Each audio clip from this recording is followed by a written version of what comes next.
Welcome back to the Hockey Show, and today we are talking about the Ottawa Senators, a team that has gone from being like a very fun and exciting team in the teens. Well, I guess that's technically the tens too, but anyways, and then has just been rolling down a cliff and just can't seem to climb themselves out of it, and they just suck year after year.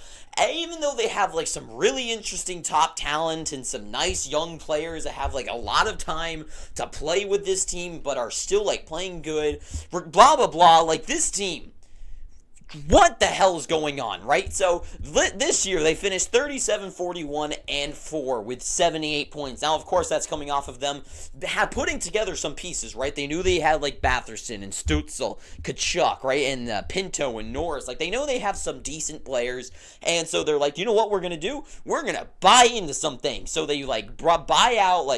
They they didn't buy out. They buy Joonas Korpisalo, bring him onto the team. They're like, yes, this is a good piece. They have Jacob Chychrun from the year before for trading for him. They're going to have a whole year with Jacob Chychrun.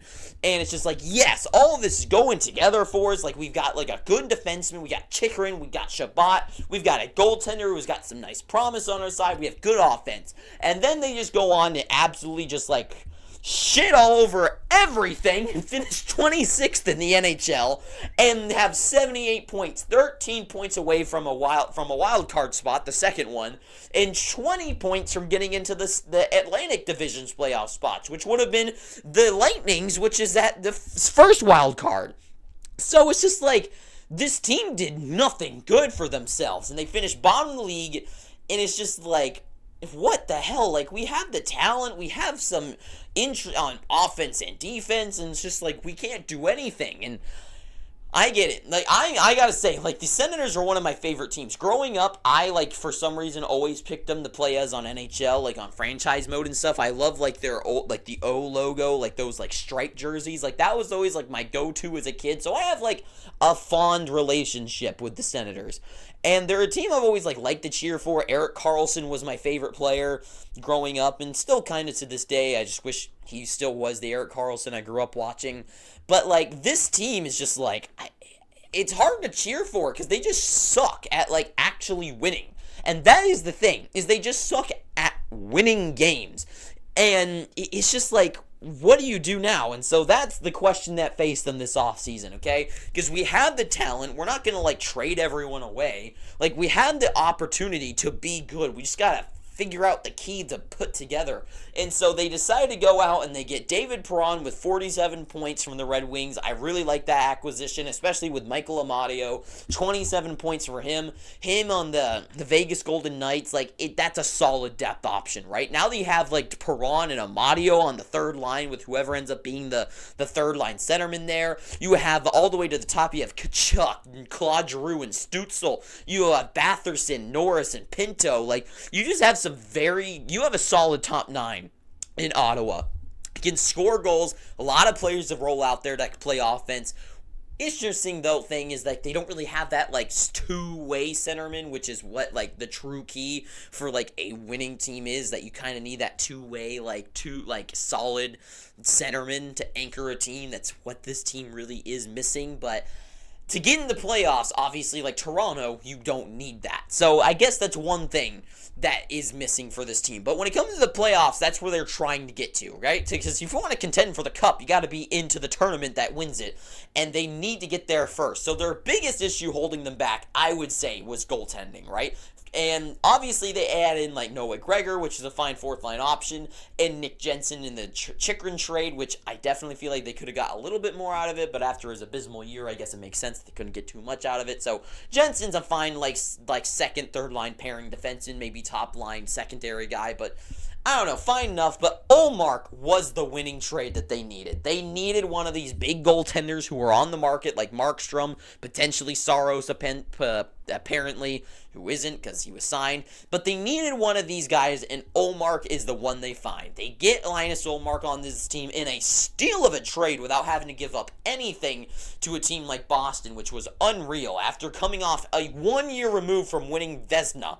1 year, not just winning a Vezina, but being the Vezina winning goaltender on the team that broke the best season record by a mile. Just like killed it. So they have this goaltender that can steal games, and they have a fine offense. Defense really is the key left to them right now, right? But to me, this is already a huge shift to this team. Because look at this, 13 points, right? 13 points for making it into the playoffs this year. What is 13 points in the NHL? That is 6 wins for 12 points and 1 overtime loss. So really, 7 wins would have placed them in the playoffs this year. 7 more wins. Joonas Korpisalo was a fucking abysmal goaltender. If I ended up watching a lot of Ottawa games, because once again, I really like Tim Stützle. Like, I've got a lot of, nice, I cheer for them. And so I tune into a lot of the games. And I gotta say, especially at the beginning of the year when they couldn't get their tires going, a lot of games, they ran into just a wall that whacked them right in the face, which was Joonas Korpisalo giving up a weak goal. Because they weren't a team that made, they were not a very good, complete, team playing team. That's another big issue with them, which is why you need those, second, those two-way guys, because that's what gives you a complete game. You can't just be, all offense. I mean, you can if you're a team like Toronto or something, or the Oilers, but you have to be superstars at that, and they're not. But anyways, but there was just a lot of games where it's just man, they're not doing amazing defensively. They give up a couple very good shots to the other team, but that's where you need your goaltender to stand up, where it's oh, there's one slot shot, and it's just Korpisalo would let those in. Korpisalo would let in those weak goals that just flattened out this team and just couldn't,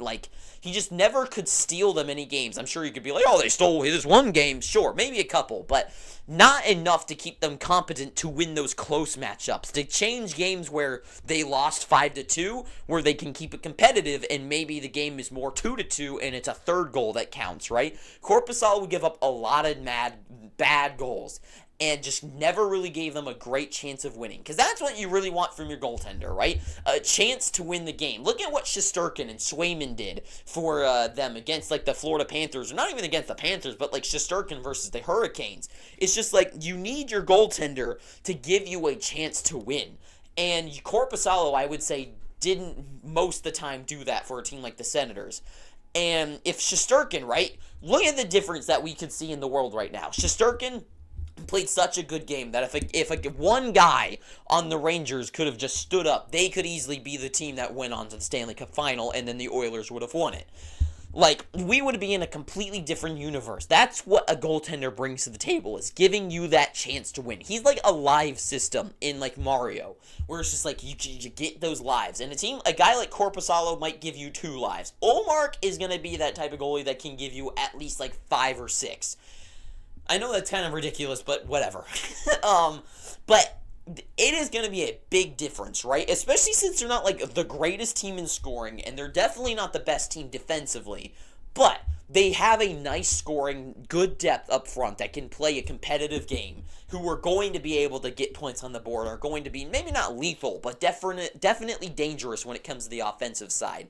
And then defensively, they do need a couple of acquisitions, and they're not going to win the Stanley Cup this year by any means. But are they going to make the playoffs with the adjustments to this lineup? And especially with, hopefully a full season with everyone, and with Shane Pinto back now, and Norris hopefully not being injured for the whole entire season. What is this team going to bring?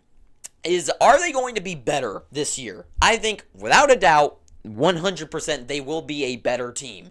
Are they going to be a playoff team? It's going to be very tough, because they're not the only team that's gotten better. A team like the Red Wings were a lot closer than they were, 81 points. But they were closer to making the playoffs, right? Buffalo is a team that was finally so close to making the playoffs and had a setback year again this year. Can they be the team that finally breaks it in, right? And then you also have the other teams in the wild card position, where a team like the Devils are going to be probably back in the top 3 of the Metropolitan, where maybe they squeeze a guy out, and maybe it's another race against the Hurricanes. It's going to be tough. And are they going to be that 6-7 wins better that they need to get into the playoffs? Maybe even 10 wins to get into the Atlantic Division's standings. I think, yes, I think this is a year where they're going to be similar to the Canucks, where it's like the Canucks had the makings of being great and just needed that spark. And I don't think they're going to be contending for the President's Trophy. But I think with Ullmark and net giving them a more competent, more potential and better chance of winning a game consistently throughout the year, he is going to be a big change to the shakeup of this team. Because 6 more wins, right? 37, that's 6 more wins is 43. That's all they needed to get to. I think the Senators are a team that can get that change. Unless, of course, they have a horrible, abysmal, Stützle and Tkachuk, which Tkachuk is another thing to talk about, because does he get traded? He literally point blank said in an interview that he doesn't like going home, which is Ottawa, to play. He's not looking forward to it. And maybe this is the year where it's come on, just give us one more season to see if things work. And if it doesn't, this team could go all the way. They ended up doing this during the teens, where they would trade away Mark Stone and Ryan Dzingel when they finally got hot, and John Gabriel Pageau, and they get rid of Erik Karlsson. It was just each time it would just be oh, we finally, and Anthony Duclair, it's oh, we have a hot player, trade him away. Oh, another hot player, trade him away. And then look at what a guy like Mark Stone does. He's the captain of the Vegas Golden Knights, and he's doing amazing. Ryan Dzingel obviously faded into nothing, but he was hot for the time. John Gabriel Pageau once again faded into nothing, but was a solid player on the New York Islanders.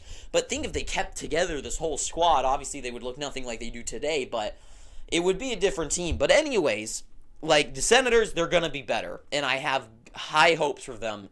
And I also, if I was to make any sort of difference in the world, I would like to say, please bring back the stripy jerseys with the O on it. That was the best jersey in the world. Please bring that back. I don't know if anyone actually agrees with me, but I love those jerseys. But anyways, I guess that's all I got to say about the Ottawa Senators, and I'll do more predictions about them closer as we get to the season, because things can change, but that's all I got to say for now. So if you've made it this far, please, I am begging you, please subscribe. It would make me smile like that, so please do it, and if you don't, go to hell. Anyways, too sweet. Have an amazing day. I don't mean that. If you don't subscribe, I don't even know how many people I subscribe to. I never subscribe to anything. But anyways, that's all I gotta say. Too sweet. Have an amazing day, and ta-ta for now.